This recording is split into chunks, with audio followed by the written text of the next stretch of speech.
សួស្តីបងប្អូនអរគ្នាបាទបងប្អូននៅក្នុងឆាត Messenger យើងគឺអាចជួយវាថ្មយើងបានបងប្អូនបាទឥឡូវនេះបងប្អូនចូលកម្មវិធីឆាតទៅបាទនេះបាទជឿទៅបាទធម្មតាឆាតយើងពណ៌សអញ្ចឹងបងប្អូនបាទឥឡូវនេះបងប្អូនចុចនេះមកបាទនេះត្រី3នេះមេនុយនេះបាទឬ menu បាទជឿទៅបាទហើយបងប្អូនចូលកន្លែង setting មកបាទជឿទៅបាទដើម្បីទៅបើបាទហើយបងប្អូនអូនលើមក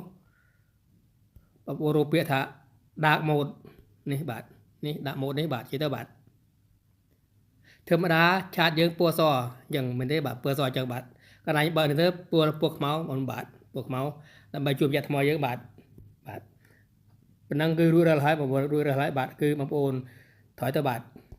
ឃើញទេបងបាទហើយយើងមើលសបាយភ្នែកទៀតបាទឃើញទេយើងមើលសបាយភ្នែកគឺអត់មានចាំងភ្នែកយ៉ាងទេបាទហើយវីដេអូនេះមានប៉ុណ្ណឹងបាទសូមបងប្អូនជួយចែករំលែកផងបាទបើបងប្អូនគិតថាវីដេអូនេះមានប្រយោជន៍បាទសូមអរគុណនិងសូមជម្រាបលាជួបគ្នានៅក្នុងវីដេអូក្រោយ